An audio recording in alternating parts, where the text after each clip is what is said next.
Greetings, everyone, and welcome to my 2018 DVD and Blu-ray collection overview.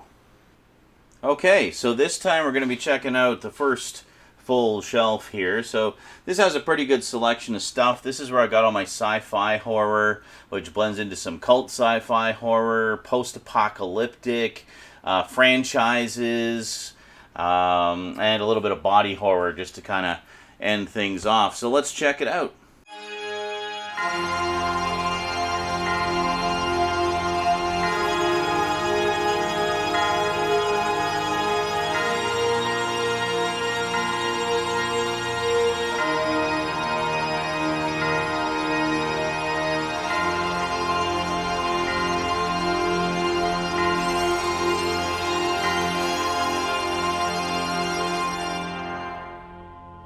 Alright, here we go. First shelf of the horror section. So, starting off, we basically have a little sci-fi horror section, because I love sci-fi horror. So, we of course have several editions of The Thing. We have The Thing. This is the original Region A Blu-ray release that kind of mucked up the extras and wasn't the greatest transfer. Here's the Region, Region-free UK release, which presented the extras properly, but was still kind of the same so-so transfer.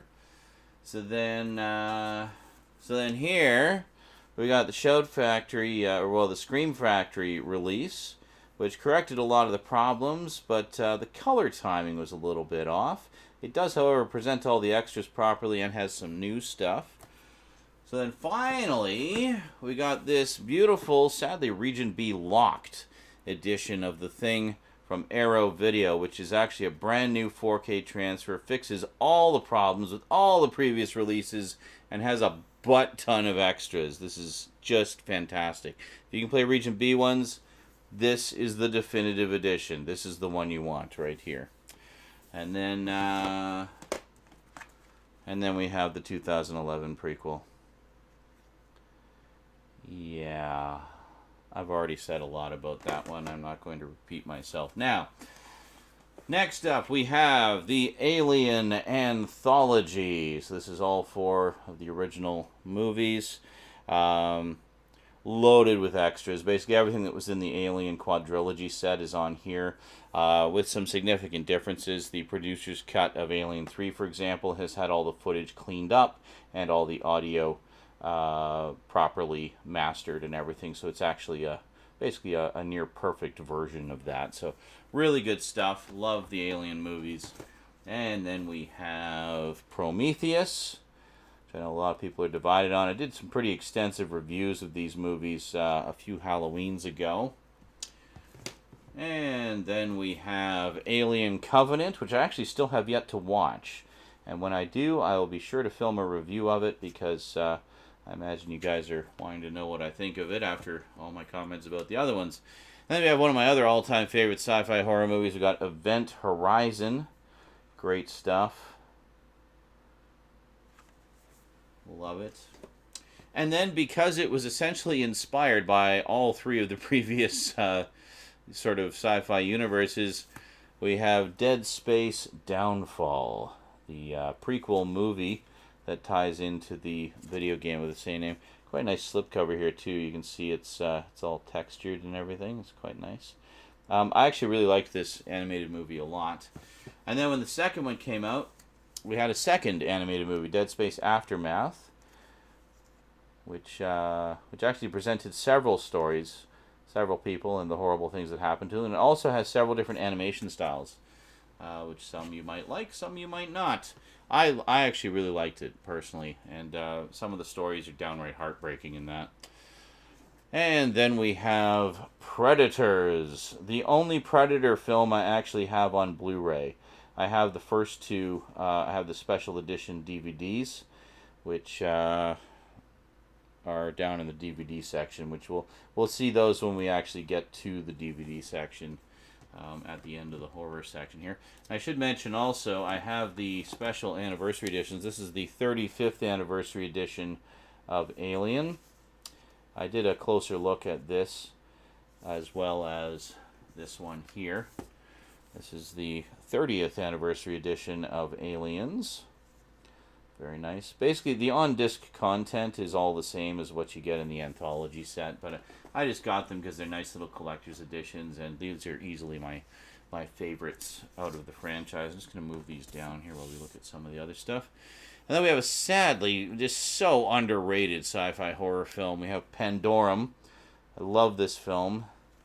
It was originally supposed to be a trilogy, but the first one was, well, just didn't do very well, so no more Pandorum, sadly. Really enjoyed this one a lot. Then we have Mimic, the 3-film set. This contains all 3 Mimic films, and the version of the first one that's on here is the director's cut, which is apparently the one to see.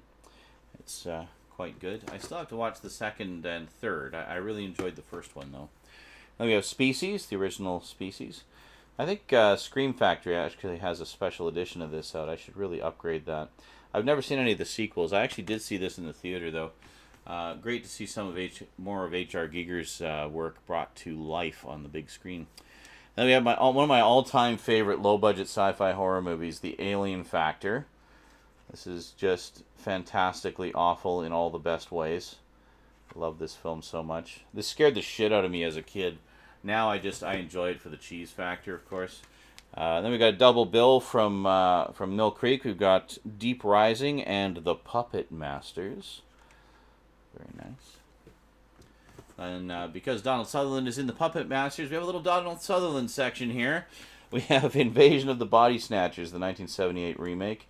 This is an example of how to do a remake right. Holy crap, is this a good movie. This is absolutely fantastic and still just as chilling and unnerving today as it was 40 years ago.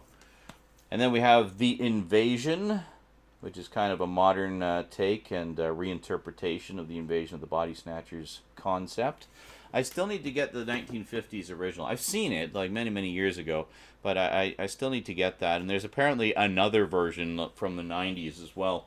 I'd love to get all the different permutations of that and do like a big sort of comparison video, or just kind of, talk about the different versions.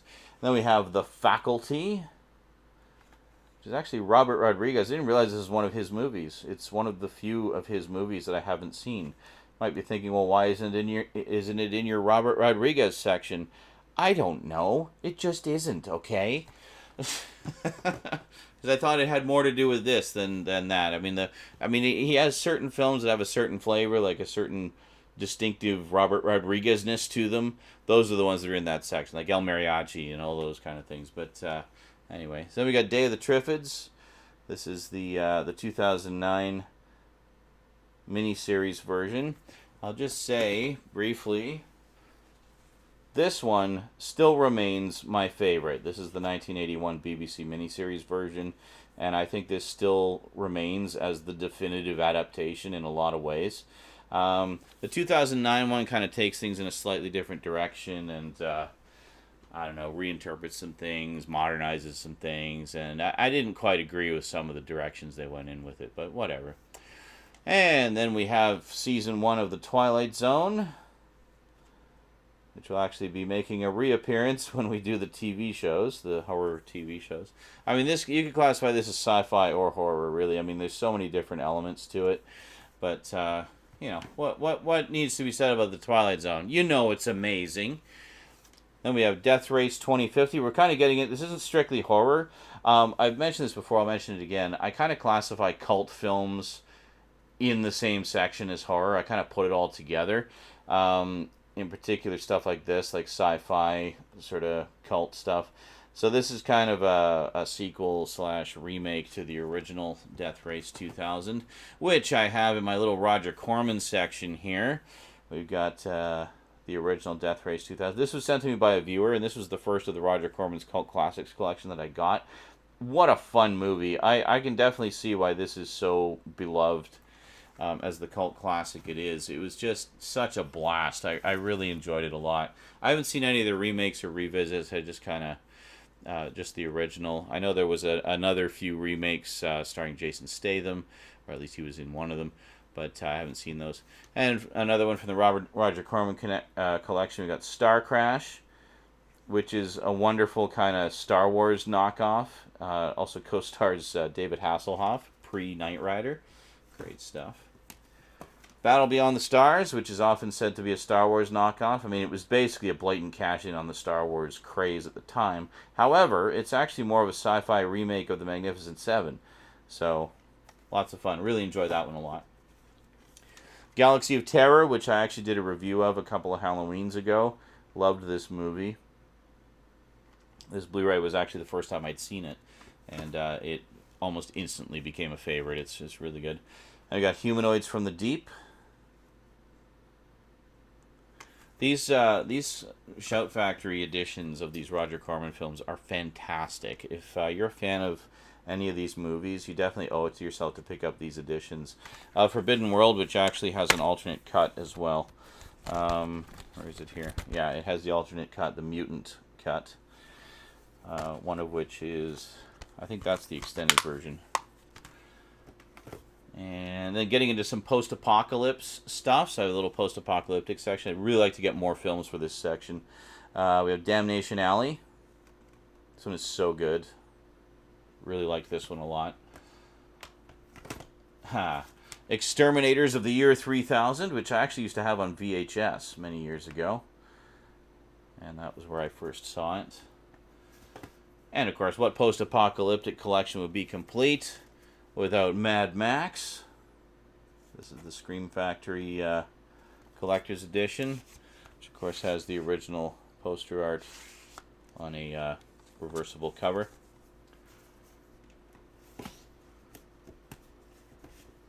Then we have, of course, the Road Warrior, aka Mad Max 2. Definitely the best of the originals. And we have Mad Max Beyond Thunderdome. Love this painted cover art, by the way. We don't see enough painted poster art anymore. Come on, give those artists some work, damn it. And the surprisingly fantastic, more recent entry in the Mad Max saga, Mad Max Fury Road. Holy crap, was this good. Like, so good. George Miller's definitely still got it. And then we have a little bit more nuclear apocalyptic action. We got When the Wind Blows, of course, which I've talked about several times. It's a wonderful film based on the book by Raymond Briggs. And then, of course, we have Threads. Where are we going here? There we go. Boom. There we go. Yeah, some people have talked about frame rate issues with this one. It's 24 frames per second. Apparently the original was done at 25. Don't know what to tell you. It seemed fine to me, but whatever. Anyway, then we have what I call my franchise section, just sort of various horror franchises. So starting off here, we've got A Nightmare on Elm Street.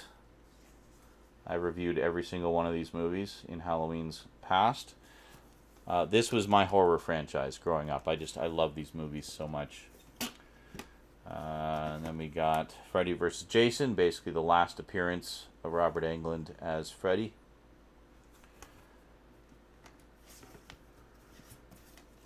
And then we have the remake. What does this cover do? Oh, it slashes. I see. There we go. With the cool lenticular cover. Yeah, this movie was a misfire on so many levels. I thought Jackie Earle Haley was a great choice for sort of an updated Freddy. I just didn't like what they did with the movie. I thought it could have been so much better. Then we have Never Sleep Again. Absolutely fantastic 4-hour-long documentary about the entire Nightmare on Elm Street franchise. Great, great stuff. Highly recommended if you're a fan. Okay, and then we get into Halloween. Now, Halloween, I have a lot of duplication here. First up, I've got the 35th anniversary Digibook edition.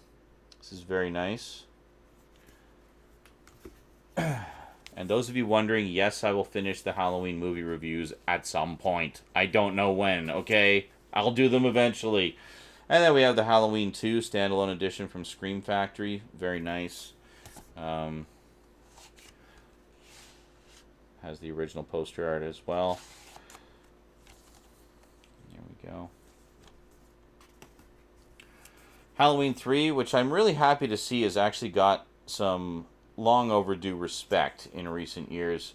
It was always kind of seen as the bastard stepchild of the Halloween franchise because it doesn't have Michael Myers in it. But you know what? This is one of the best sequels because it doesn't have Michael Myers in it. Because let's face it, the longer they've dragged out the Michael Myers storyline, the shittier it's got. You got what you wanted, and what you wanted sucks. Anyway, and we have Halloween 4, the return of Michael Myers, because all you fans demanded it, instead of just letting the franchise be. And then Halloween 5, the revenge of Michael Myers. And that's it for my standalone Halloweens. Actually, no, I do have one more. I have this edition here, which is Halloween 2, the 30th anniversary edition. And the main reason I keep this is because it's got a few extra, a few extras. But the main reason is because as a bonus, it has Terror in the Aisles, which is basically a retrospective. Is it on a different disc? No, it's on the same disc. But it has Terror in the Aisles, which is basically a retrospective of Universal horror going back to, like, forever. And it's just wonderful. It has a whole bunch of movie trailers and all kinds of cool stuff. It's just a really neat retrospective. And that is the only place you can get it. We've been told it will never get a standalone release. So if you want Terror in the Aisles in your collection in high definition, get the 30th anniversary edition of Halloween 2. It's the only way you can get it. Then, next up we have Friday the 13th, the 8 movie collections. This is all 8 of the Paramount ones. This does not include the New Line ones. So the New Line ones are, of course, Jason Goes to Hell, Jason X, and then Freddy vs. Jason. So of those, I still need Jason X. I know there's an extended cut. I'm going to make sure I get the extended cut. And Jason X. And then we have the Evil Dead franchise. There was some really crappy Blu-rays of the first 2 movies for a while. They finally fixed them. This is one of the good ones here. There was also a 2-disc edition of this that carried over some of the extras from some of the other previous editions. Evil Dead is one of those franchises where basically if you want everything, you need like 4 different editions of every movie. And then Evil Dead 2 had probably one of the worst Blu-rays ever made, and then they corrected it by putting out this edition, the 25th anniversary edition, which is absolutely fantastic. There's so much stuff on here, and the movie looks great. And then finally we have the Scream Factory edition of Army of Darkness, which is absolutely the definitive edition. There were some issues with some of the initial pressings of the disc. They were missing a few frames here and there. They issued replacements for those who were stuck with the old versions. I honestly don't know which version I've got. But anyway, regardless of that... Oh, there's actually 3 cuts. There's a theatrical version, director's cut, and international cut. I was not aware of that. Well, actually, I probably was and then forgot. That's more likely. But anyway, the later pressings of this and the new Steelbook actually do have the corrected discs. So rest assured you are getting it as it should be. And I also have this edition from back in the day. Just kind of pulled it out of the overflow box to show you. Got the 2-disc edition, the Bruce Campbell versus Army of Darkness Boomstick edition. For a while, this is one of the few ways you get the director's cut. I think they released the director's cut separately at some point. I don't recall, but that was the main reason I picked this up, was because it had the director's cut as well as the theatrical cut. It's kind of cool to see the differences there. And then we have Phantasm Remastered. I have not seen any of the Phantasm movies, so I'm definitely looking forward to checking this out. And then hopefully at some point getting a set. I think we're getting the Arrow set. I've heard that the Arrow set might be getting a Region 1 or like a Region A release. The reason it didn't before was because Well Go had their set that came out. Both of those sets are out of print.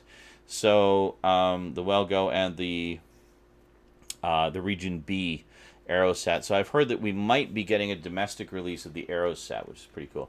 And we've got Child's Play. This is just the regular Blu-ray edition, but it's actually pretty loaded with extras. Scream Factory has since put out a special edition of this, which I may or may not get at some point. I'll probably get it at some point, but it's not a huge priority, because honestly, that's a pretty loaded edition right there. And then we have Texas Chainsaw Massacre 2. Scream Factory also put out an edition of this. Yeah. I think I bought this. And then shortly after, the Scream Factory edition was released, or was announced, so, oh well. And then we have The Hills Have Eyes, unrated. It's actually a really good Arrow edition of a beautiful remastered version of the original Hills Have Eyes. This is the remake, which is actually really good. This was a surprisingly good remake series. And then we got this one, The Hills Have Eyes 2, unrated. Very cool. Which is kind of a mixed bag. I enjoyed it. I did a review of those two a little while ago. And yeah, they're fun. I like them. But can't hold a candle to the original, of course. And then we have The Purge, which I've done a review of a while ago. I really like the Purge movies, actually. I think it's an interesting idea. And I think the movies are good fun. And we have The Purge Anarchy, which is the much more chaotic sequel. And then we have The Purge Election Year. And there's a fourth one coming out that's apparently going to be a prequel. That's going to show us the very first Purge. So the first Purge night and sort of all the things that went down then. And then we have Saw, the complete movie collection, which isn't complete anymore. So this includes all 7 movies in the original series.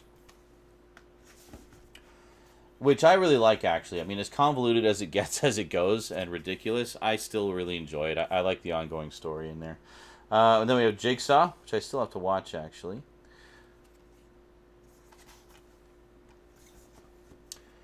And then we have Jaws, the beautiful 100th anniversary digibook. No, it's 100th anniversary of Universal. I think it was like the 30th anniversary or 35th anniversary of Jaws. I can't remember. Anyway, very nice edition. And then I have a region-free edition of Jaws 3 that was sent to me by a viewer. I guess I should get Jaws 2 and Jaws the Revenge, huh? Fill out that collection. Then we have the original Jeepers Creepers. I don't have any of the other ones. Scream Factory put out collector's editions of these. I may or may not grab them at some point. And then we have Silent Hill, which I think is a movie that gets unfairly maligned. I actually really liked this.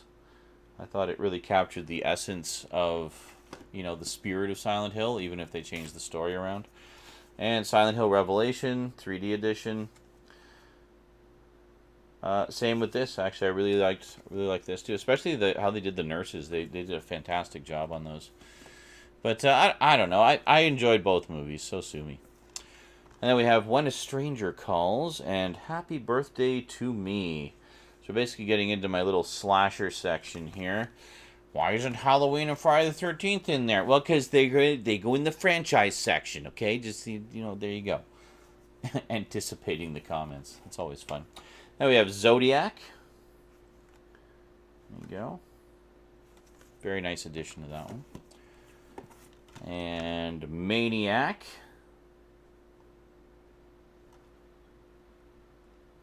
Wonderful Blue Underground edition.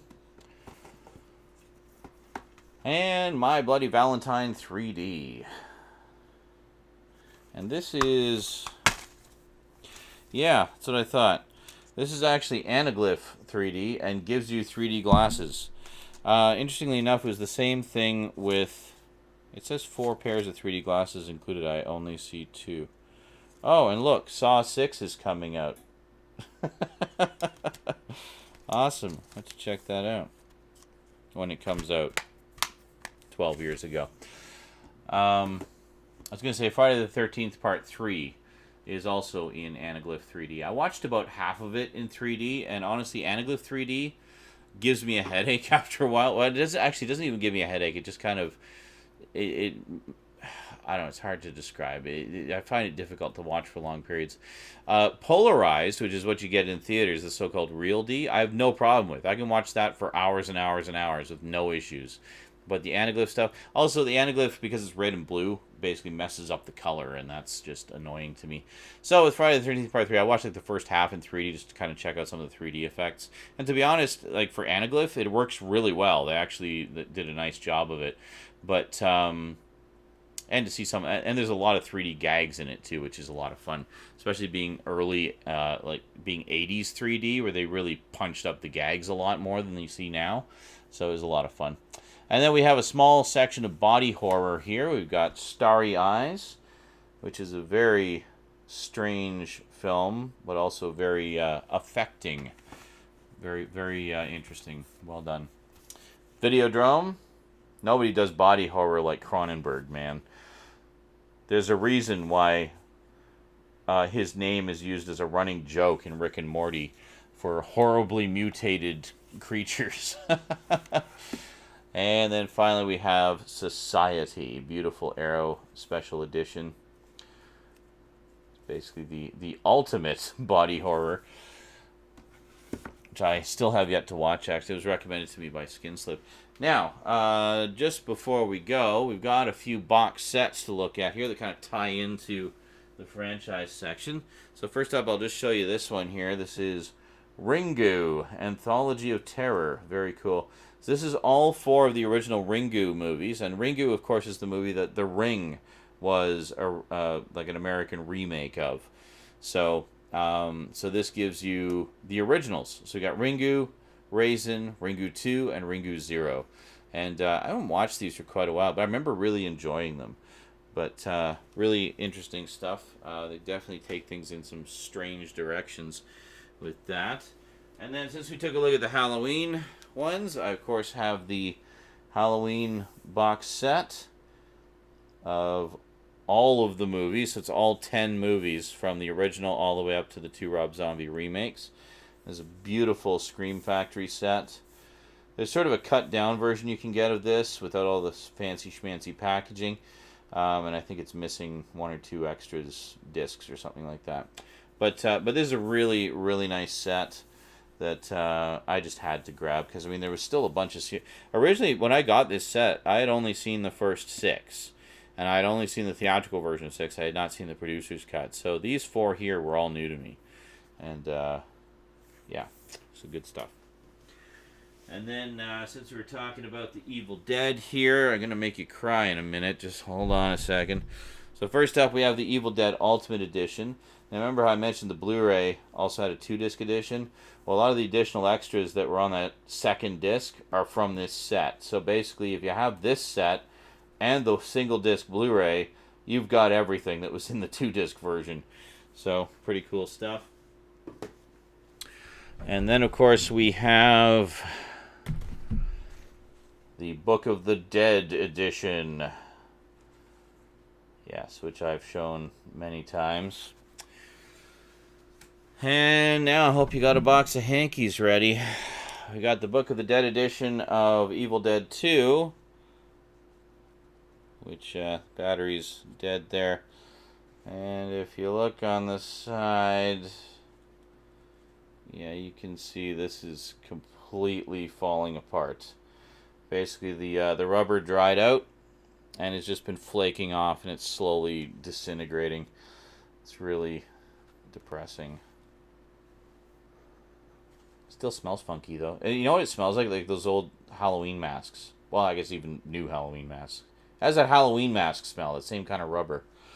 So, yeah, there you go. And then finally, last but most certainly not least, I did a big closer look video about this when I first got it. Got the beautiful Arrow set, the Hellraiser Scarlet Box, which contains the first 3 Hellraiser films, and an absolute treasure trove of extras. I mean, there are hours upon hours upon hours of extras here. So most fans seem to agree the first 3 are the best ones, and Arrow responded very directly to that by giving them a box set of only the first 3 and giving them the absolute royal treatment. This is a fantastic set.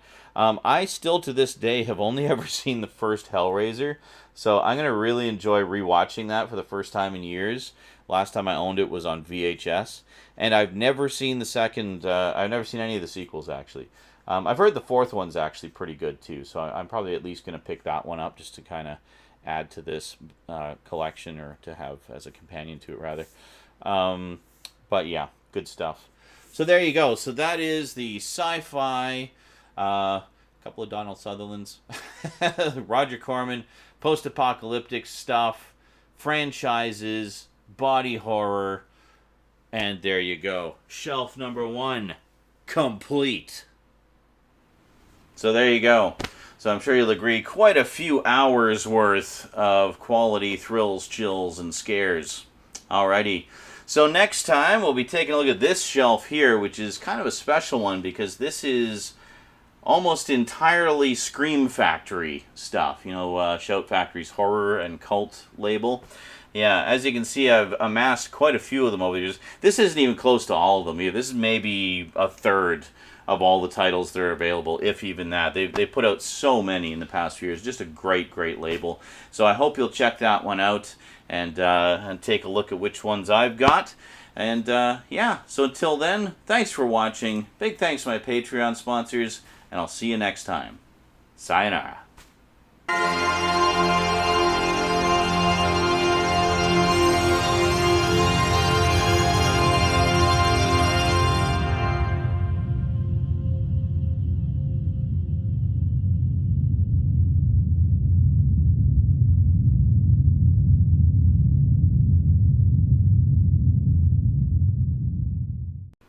So there you go, quite a few hours of, blah.